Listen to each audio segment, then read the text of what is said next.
ओम श्रीमद् भगवद गीता प्रथम अध्याय श्लोक 46 संपूर्ण सारांश। संबंध। आश्चर्य और दुख रे निमग्न अर्जुन निम्न श्लोक रे निज जुक्ति गुड़िकर अंतिम निर्णय शुणाउछन्ति। यदि माम प्रतिकारम शस्त्रं शस्त्र पाणयः धार्तराष्ट्रारणे हन्युस् तन्मे क्षेमतरं भवेत्। जदि हातरे अस्त्र शस्त्र धरिथिबा एही धृत राष्ट्रंक पक्षर लोके रण प्रांगण रे प्रतिकार रहित ओ शस्त्र विहीन मते मारि दियंती तथापि ताहा मो पाई अति हितकर हेब। व्याख्या। जदि माम क्षेमतरम भवेत्। अर्जुन कहुछन्ति जदि मु युद्धरु सर्वथा निवृत्त होइजिबि बोध हुए एही दुर्योधनादि मध्य युद्धरु निवृत्त होइजिबे। आमे जदि किछि चाहिबु नाही कि युद्ध करिबु नाही ताहेले एमाने युद्ध करिवे काहिकी।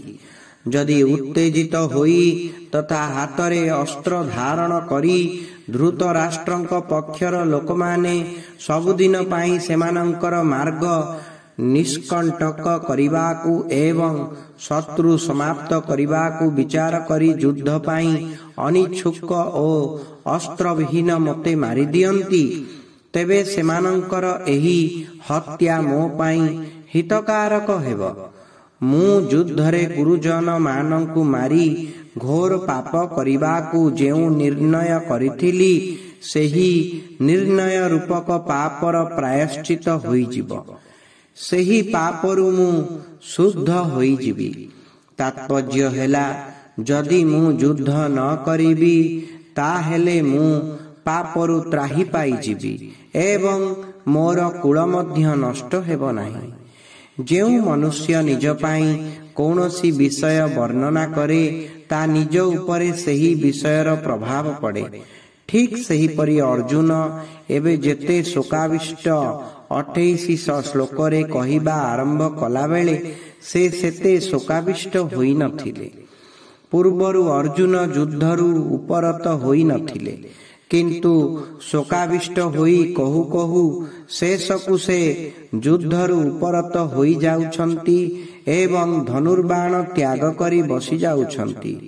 भगवान भाविले अर्जुनंकर कहिबार आवेग समाप्त हेबा परे मु कहिबी अर्थात अर्जुन कहिबा द्वारा तांकर शोक अंतररु संपूर्ण बाहरी गला परे अर्जुनंक उपरे मो वचनर प्रभाव पड़िबो।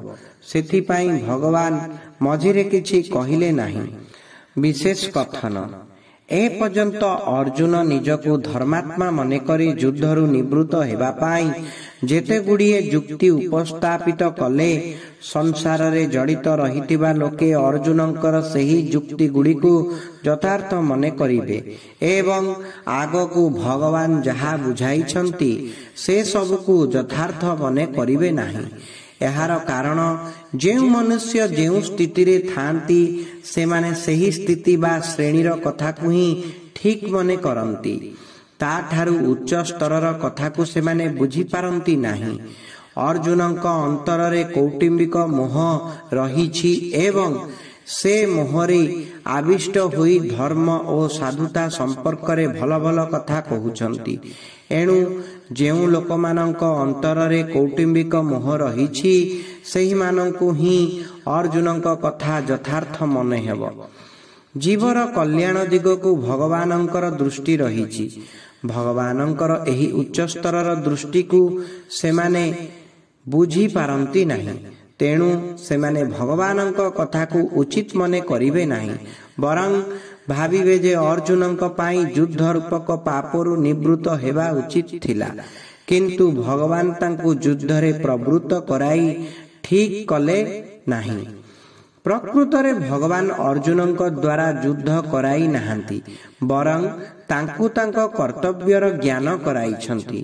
ଅର୍ଜୁନଙ୍କୁ କର୍ତ୍ତବ୍ୟ ରୂପରେ ଯୁଦ୍ଧ ସ୍ୱତଃ ପ୍ରାପ୍ତ ହୋଇଥିବାରୁ ସେ ନିଜେ ଯୁଦ୍ଧ କରିବାକୁ ବିଚାର କରିଥିଲେ। ସେ ନିଜେ ଯୁଦ୍ଧରେ ପ୍ରବୃତ୍ତ ହୋଇଥିଲେ ଏବଂ ନିମନ୍ତ୍ରଣ ଦେଇ ଭଗବାନଙ୍କୁ ଆଣିଥିଲେ। ମାତ୍ର ନିଜର ସେହି ବିଚାରକୁ ନିଜ ବୁଦ୍ଧିରେ ଅନିଷ୍ଟକାରକ ମନେକରି ସେ ଯୁଦ୍ଧରୁ ବିମୁଖ ହୋଇଥିଲେ, ଅର୍ଥାତ୍ ନିଜ କର୍ତ୍ତବ୍ୟ ପାଳନରୁ ପଛଘୁଞ୍ଚା ଦେଉଥିଲେ। ଏଥିନେଇ ଭଗବାନ କହିଲେ ଯେ ତୁମର ଯୁଦ୍ଧ ପ୍ରତି ଅନିଚ୍ଛା କେବଳ ମୋହ ମାତ୍ର। ସମୟାନୁସାରେ ଯେଉଁ କର୍ତ୍ତବ୍ୟ ପ୍ରାପ୍ତ ହୋଇଛି ତାହା ତ୍ୟାଗ କରିବା ଉଚିତ ନୁହେଁ।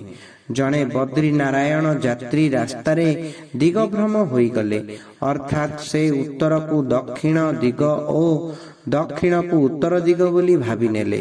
ଫଳରେ ସେ ବଦ୍ରୀ ନାରାୟଣ ଆଡ଼କୁ ଯିବା ପରିବର୍ତ୍ତେ ବିପରୀତ ଦିଗକୁ ଚାଲିବାକୁ ଲାଗିଲେ। ସମ୍ମୁଖରୁ ଜଣେ ଲୋକ ଭେଟି ତାଙ୍କୁ ପଚାରିଲା, ଭାଇ କୁଆଡ଼େ ଯାଉଛ? ସେ କହିଲେ, ବଦ୍ରୀ ନାରାୟଣ।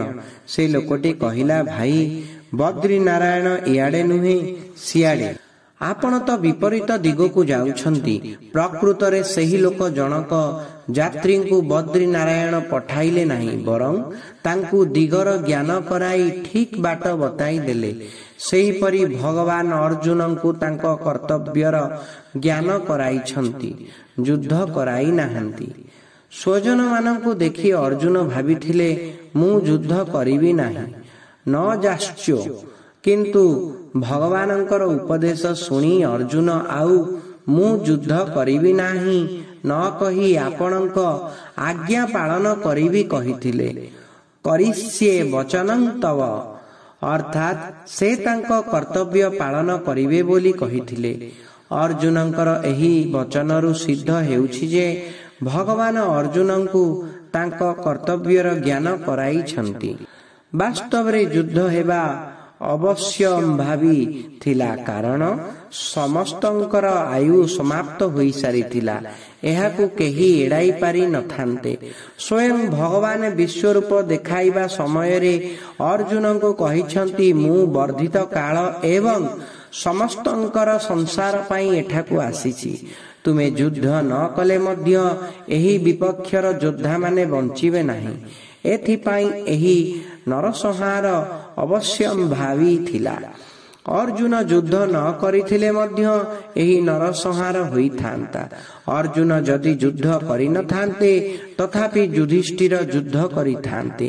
ଯେଉଁ ଯୁଧିଷ୍ଠିର ମାଙ୍କ ଆଜ୍ଞାରେ ଦ୍ରୌପଦୀଙ୍କୁ ଭାଇଙ୍କ ସହିତ ବିବାହ କରିଥିଲେ, ସେହି ଯୁଧିଷ୍ଠିର ମାଙ୍କ ଆଜ୍ଞାରେ ଅବଶ୍ୟ ଯୁଦ୍ଧ କରିଥାନ୍ତେ। ଭୀମ ମଧ୍ୟ କେବେ ଯୁଦ୍ଧରୁ ପଛଘୁଞ୍ଚା ଦେଇନଥାନ୍ତେ, କାରଣ ସେ କୌରବ ମାନଙ୍କୁ ମାରିବା ପାଇଁ ପ୍ରତିଜ୍ଞା କରିଥିଲେ। ଦ୍ରୌପଦୀ ମଧ୍ୟ କହିଥିଲେ, ଯଦି ମୋ ପତିମାନେ କୌରବଙ୍କ ସହିତ ଯୁଦ୍ଧ ନ କରନ୍ତି ତେବେ ମୋର ପିତା, ଭାଇ ଓ ମୋର 5 ପୁତ୍ର ତଥା ଅଭିମନ୍ୟୁ କୌରବଙ୍କ ସହିତ ଯୁଦ୍ଧ କରିବେ। ଏହିପରି ଅନେକ କାରଣ ଯୋଗୁଁ ଯୁଦ୍ଧକୁ ଏଡ଼ାଇବା ସମ୍ଭବ ନଥିଲା। ଭବିତବ୍ୟକୁ ଏଡ଼ାଇବା ମନୁଷ୍ୟ ହାତର କଥା ନୁହେଁ। ତଥାପି କର୍ତ୍ତବ୍ୟ ପାଳନ କରି ମନୁଷ୍ୟ ନିଜର ଉଦ୍ଧାର କରିପାରେ ଏବଂ କର୍ତ୍ତବ୍ୟଚ୍ୟୁତ ହୋଇ ନିଜର ପତନ କରିପାରେ। ତାତ୍ପର୍ଯ୍ୟ ହେଲା, ମନୁଷ୍ୟ ନିଜର ଇଷ୍ଟ ବା ଅନିଷ୍ଟ କରିବାରେ ସ୍ୱତନ୍ତ୍ର। ସେଥିପାଇଁ ଭଗବାନ ଅର୍ଜୁନଙ୍କୁ କର୍ତ୍ତବ୍ୟର ଜ୍ଞାନ କରାଇ ମନୁଷ୍ୟମାନଙ୍କୁ ଉପଦେଶ ଦେଇଛନ୍ତି ଯେ ସେମାନେ ଶାସ୍ତ୍ରାଜ୍ଞା ଅନୁସାରେ କର୍ତ୍ତବ୍ୟ ପାଳନ କରିବା ଉଚିତ, ସେଥିରୁ କେବେ ବିଚ୍ୟୁତ ନ ହେବା ଉଚିତ।